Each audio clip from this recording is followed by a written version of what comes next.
Hello everyone, मैं Lav Kush Upadhyay, biology faculty at Dakshina. स्वागत करता हूँ आप सभी का दक्षिणा ई लर्निंग प्लेटफॉर्म पे। तो आज का जो हमारा टॉपिक है lecture number 6 of improvement in food resources. तो today I am going to discuss a very important topic that you called animal husbandry. तो आज हम एनिमल हस्बेंड्री से स्टार्ट करने वाले हैं। एनिमल हस्बेंड्री क्या है ये डिटेल में हम आपके साथ डिस्कस करेंगे। तो देखिए animal husbandry, what is exactly animal husbandry. Animal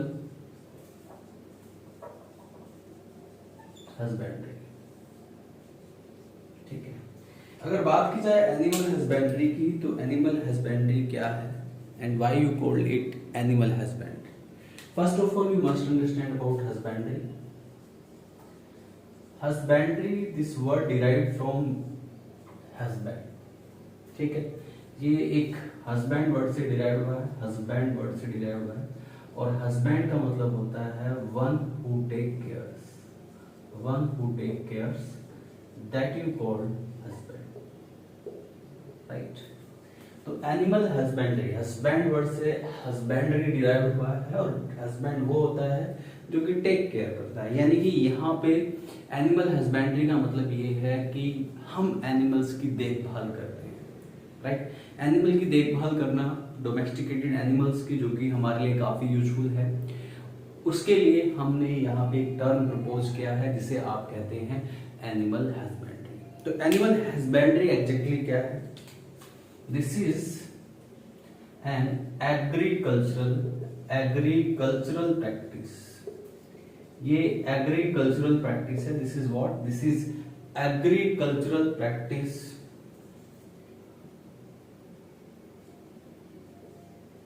to raising and breeding livestock, breeding the livestock, यानी कि एनिमल्स की रेसिंग और ब्रीडिंग की जो एग्रीकल्चर प्रैक्टिस है, that you called animal husbandry. तो agricultural practice for the raising and the breeding of livestock और the animals, domesticated animals, that you called animal husbandry, right. जैसे कि हमें प्लांट से डिफरेंट प्रोडक्ट्स मिलते हैं, we are dependent on plant for our food resources, for so many things we are dependent on plants. ऐसे ही हम animal से भी ऑब्टेन करते हैं। There are so many things which we obtain from the animals, जो कि हम एनिमल्स से ऑब्टेन करते हैं, राइट। इसमें फूड भी हो सकता है, इसमें क्लोथिंग मटेरियल भी हो सकता है। There are so many things which we generally obtain from the animals, जो कि हम एनिमल्स से ऑब्टेन करते हैं। और ये जो एनिमल्स होते हैं, डोमेस्टिकेटेड एनिमल्स के लिए आप लाइव ये टर्म इस्तेमाल करते हैं, लाइव स्टॉक। जैसे कि आपको मैं पहले भी बता चुका हूं कि हमारी जो इंक्रीजिंग पॉपुलेशन है, इंक्रीजिंग पॉपुलेशन को पूरी तरीके से, राइट, इंक्रीजिंग पॉपुलेशन की डिमांड हमें जब हम पूरी करते हैं, वो खाली हम प्लांट से ही नहीं करते हैं, एनिमल से भी करते हैं। तो ये भी हमारे लिए बड़ा चैलेंज है। जिस तरीके से बढ़ती हुई जनसंख्या की जो आपूर्ति है, यानी कि जो उनकी डिमांड है, उसको फुलफिल करने के लिए we need to depends on both animal as well as plants. तो हम एनिमल्स और प्लांट्स पे दोनों पे ही डिपेंड करते हैं बढ़ती हुई जनसंख्या की आपूर्ति को पूरा करने के लिए, यानी कि उनकी डिमांड्स को फुलफिल करने के लिए। तो प्लांट्स में हमने काफी सारे एफर्ट लगाए, प्लांट्स की उसमें टेक्नोलॉजी को इंट्रोड्यूस किया, जिससे कि क्रॉप प्रोडक्शन बढ़ाया, ग्रीन रिवोल्यूशन हुआ। ऐसे ही हम एनिमल्स की बात कर रहे हैं, तो एनिमल हस्बेंड्री में जनरली हमारा जो मेन फोकस होता है कि किस तरीके से हम एनिमल्स का इस्तेमाल करके, डोमेस्टिकेटेड एनिमल्स का इस्तेमाल करके अपनी डिमांड को फुलफिल कर सकें। अगर मैं बात करूं लाइव स्टॉक की, तो यहाँ पे लगभग 70% live stock alone in India and China.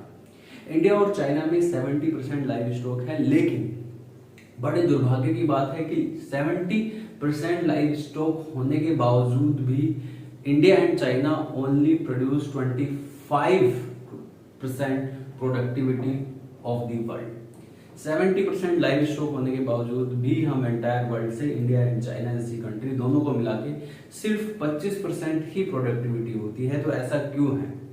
ऐसा इसलिए है कि हमने इन एनिमल्स का, डोमेस्टिकेटेड एनिमल्स का प्रॉपर तरीके से मैनेजमेंट नहीं किया है। हमने इनके लिए टेक्नोलॉजी को इंट्रोड्यूस नहीं किया है, हम प्रॉपर तरीके से प्रोडक्ट ऑप्टेन नहीं कर पाते हैं। तो उसी प्रोडक्टिविटी को बढ़ाने के लिए हमें एनिमल हस्बेंड्री, इससे रिलेटेड मैनेजमेंट को समझना बहुत जरूरी है, जिससे कि इन फ्यूचर हम इन डोमेस्टिकेटेड एनिमल से ज़्यादा प्रोडक्ट ऑब्टेन करें, right. We obtain a large number of products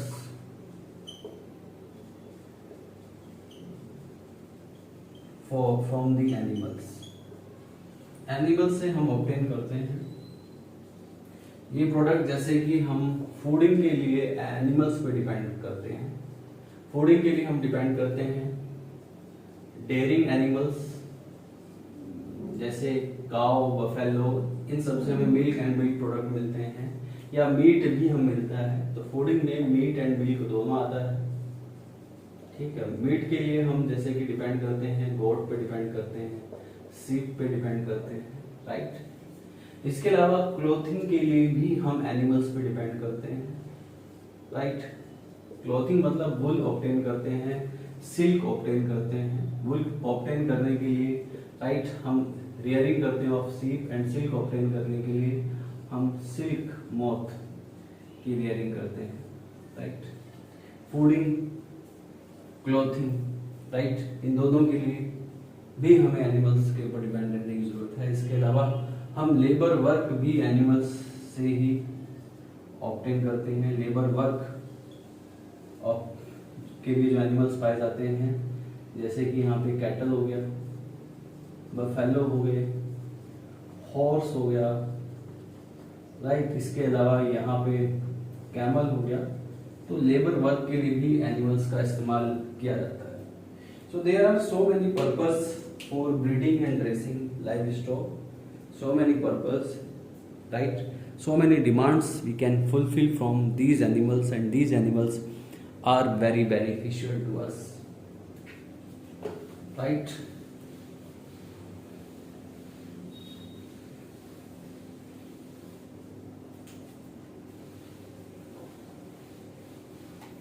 इसके बाद हम सबसे पहले एनिमल हस्बेंड्री में जो डिस्कस करने जा रहे हैं, I am going to discuss about dairying farm management. Dairying farm management की हम बात कर रहे हैं, ठीक है। My first topic is dairy farm management. Dairy farm management, right. अगर डेयरी फार्म मैनेजमेंट की बात करते हैं, so this is the agriculture practice, right. Dairy farm management में हम जनरली, राइट, किस चीज पे ध्यान देते हैं, we generally depends on racing and breeding of cattles and buffalo dairy animals for milk and milk products, right. तो dairy farm management में generally caring of animals for milk and milk products. Milk and milk products को obtain करने के लिए we need to care the dairy animals, right. It includes milk, हमें कौन कौन से एनिमल से मिलता है, जैसे कि कैटल से, बफेलो से, गोट से, शीप से, ये सब डेयरी एनिमल्स, यानी कि इनसे हमें मिल्क एंड मिल्क प्रोडक्ट्स मिलते हैं। मिल्क प्रोडक्ट्स के कुछ एग्जांपल्स मैं आपको बताता हूँ। we are not only depends for milk on them, we are also depends for the milk products like cream है, घी है, बटर है, राइट, बटर मिल्क है, कर्ड है, चीज है, राइट, है ना। These all are the milk products, ये सारे के सारे मिल्क प्रोडक्ट्स हैं, राइट। और इन मिल्क प्रोडक्ट्स का हम अपनी पॉपुलेशन के कंजप्शन के लिए, इन प्रोडक्ट्स को इम्प्रूव करने के लिए we need to manage dairy farm management. We need of dairy farm management, we need of these animals for milk and milk products. हमें मिल्क और मिल्क प्रोडक्ट्स को ऑब्टेन करने के लिए इन एनिमल्स की ज़रूरत होती है, इन एनिमल्स की रिक्वायरमेंट होती है।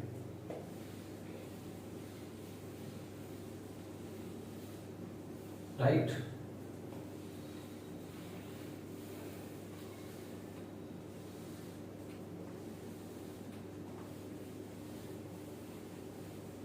देखिए आगे, तो यहाँ पे जो मेन स्टेप्स है जो डेयरी फार्म मैनेजमेंट में हम फॉलो करते हैं, जो मेन पॉइंट्स हमें याद रखने हैं, जिनकी हमें ज़रूरत होती है ज़्यादा से ज़्यादा मिल्क और मिल्क प्रोडक्ट्स को ऑब्टेन करने के लिए, वो कौन कौन से पॉइंट्स हैं।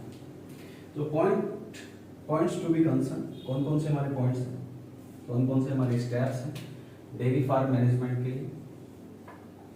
सबसे पहला स्टेप है डेयरी फार्म मैनेजमेंट में, अगर मैं बात करूं तो सबसे पहला स्टेप उनका जो होता है वो होता है फीडिंग का, फीडिंग। सेकंड स्टेप है हाउसिंग। थर्ड स्टेप है क्लीनलीनेस। चौथा स्टेप है रेगुलर इंस्पेक्शन।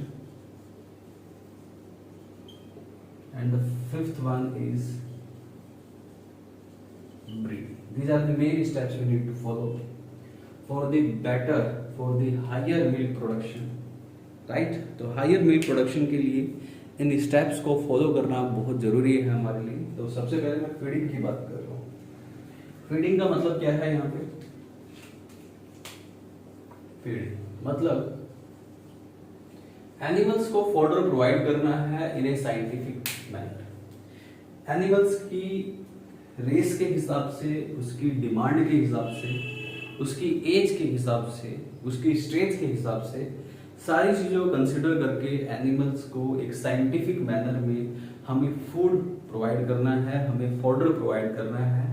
इसे आप फीडिंग कहते हैं। अगर आप फीडिंग पे एनिमल्स की ध्यान नहीं देंगे, साइंटिफिक मैनर में उसको प्रॉपर फॉडर प्रोवाइड नहीं करेंगे, तो उससे क्या होता है? रिडक्शन ऑफ मिल्क रिडक्शन हो सकता है, मिल्क की क्वालिटी पे असर पड़ सकता है, प्रॉपर प्रोडक्ट आपको नहीं मिलेगा, एनिमल्स की हेल्थ पे इफेक्ट पड़ सकता है, कैटल्स की हेल्थ पे इफेक्ट पड़ सकता है। तो ये एक बहुत ही इंपॉर्टेंट स्टेप है कि हमें जो फीडिंग, हम जो खाना उसको दे रहे हैं, हम जो उसको फॉडर प्रोवाइड कर रहे हैं, that should be in A scientific manner, right? This is very simple, you know. इसमें हम क्या करते हैं? Provide the fodder in A scientific manner. एक साइंटिफिक मैनर में हम फॉडर प्रोवाइड करते हैं टू दी एनिमल्स, ठीक है।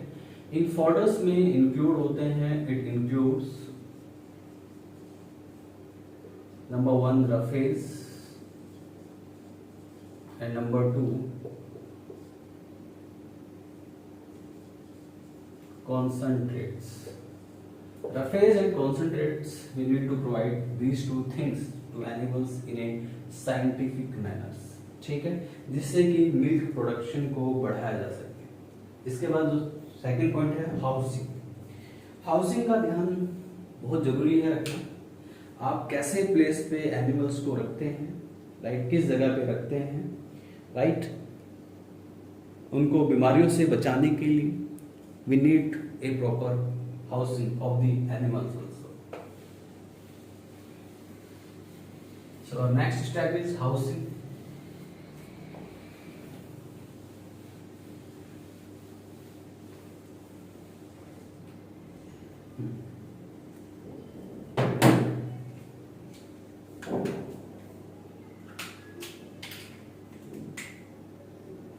हाउसिंग की बात करते हैं।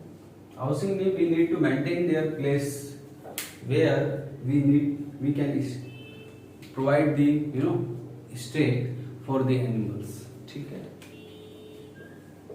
इसमें maintain the proper place to stay for animals. Animals के रहने के लिए एक प्रॉपर प्लेस हमें प्रोवाइड करना है, right? It should be clean and hygienic.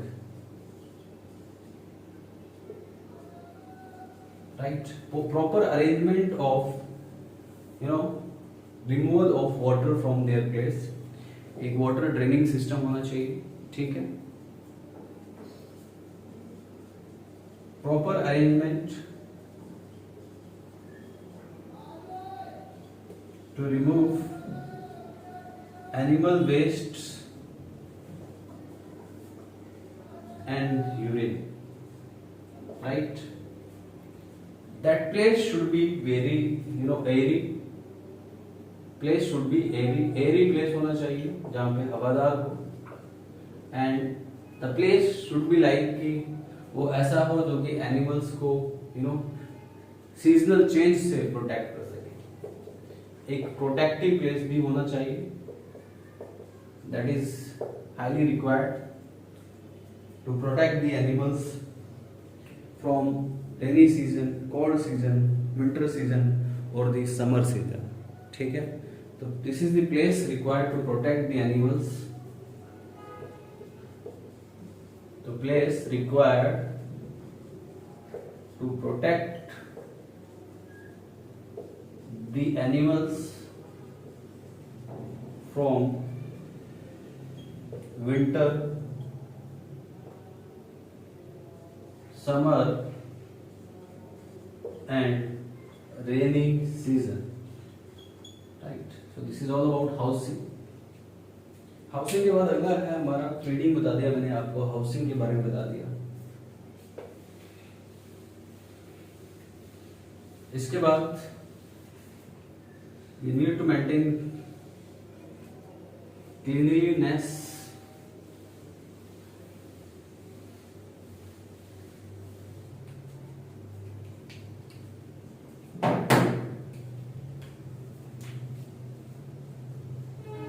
Cleanliness की हम बात करते हैं। अगर बात करें क्लीनलीनेस की, तो यहाँ पे हमें जो है क्लीनलीनेस को मेंटेन करना है, हमें क्लीनलीनेस एनिमल्स के आसपास भी मेंटेन करके चलना है, साथ ही साथ हमें जो है मिल्क प्रोडक्शन कराने के बाद भी क्लीनलीनेस को मेंटेन करना है। आजकल तो जो प्रोसेस है पूरा ही मैकेनाइजेशन हो चुका है, जिससे कि direct contact between the handler और द प्रोड्यूसर्स, हैंडलर और प्रोड्यूसर्स के बीच का डायरेक्ट कॉन्टैक्ट बंद हो जाता है। We need to avoid the direct contact between the handler and right producers.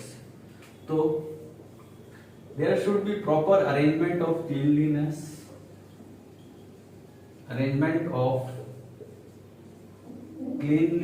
cleanliness का proper arrangement होना चाहिए, right? Cleanliness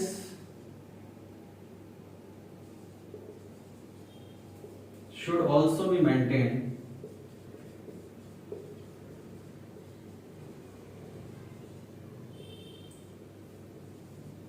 at the time of handling of milk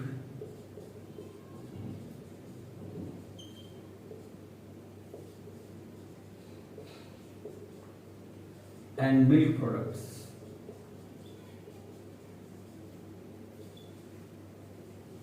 Nowadays, process is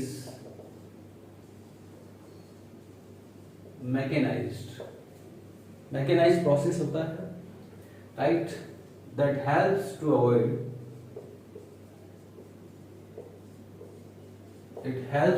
avoid, ये किसको avoid करने में हेल्प करता है? Direct contact between handler and producer, handler और प्रोड्यूसर्स के डायरेक्ट कॉन्टैक्ट को अवॉइड करने में हेल्प करता है ये क्लीनलीनेस जो है, दैट इज वेरी एसेंशियल, बहुत ही मस्ट है ये प्रोसेस। इसके बाद अगला जो प्रोसेस है वो है रेगुलर इंस्पेक्शन।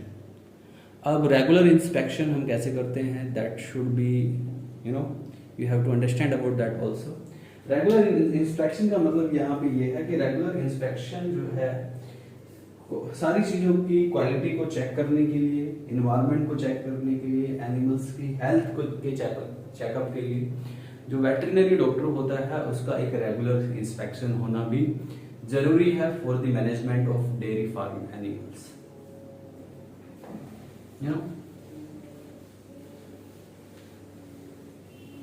ध्यान दीजिए, regular inspection should be there by the veterinary doctor.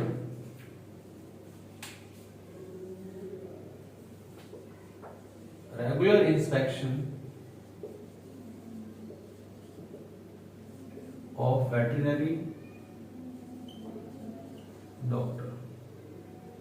Veterinary doctor का एक रेगुलर इंस्पेक्शन भी होना चाहिए. सो this is all about animal husbandry. उसके अलावा एक नेक्स्ट जो हमारा पॉइंट है वो है right, that is what, that is breeding. तो ब्रीडिंग क्या है? ब्रीडिंग का मतलब है this is mating between you know superior quality of cattles और superior quality of buffaloes, right. तो mating between superior quality of cow and bull, है ना, या बुफेलो एंड बुलॉक, इनके बीच में मेटिंग होनी चाहिए and this should be superior quality. ये सुपीरियर क्वालिटी के होने चाहिए. यहाँ पे अगर मैं बात करूं, जो कैटल्स की जो ब्रीड्स हैं या जो बफेलो की ब्रीड्स हैं, कैटल्स की ब्रीड्स को हम टोटल 3 कैटेगरीज में डिवाइड करते हैं, राइट. कितनी कैटेगरीज में? 3 कैटेगरीज में.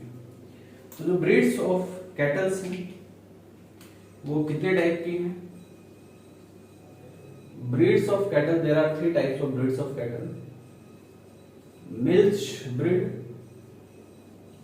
Drought breed and general utility breed. तो milch breed, draught breed and general utility breed, these 3 breeds are very essential for us. तो यहाँ पे जो मिल्च ब्रीड है इसकी बात करते हैं हम.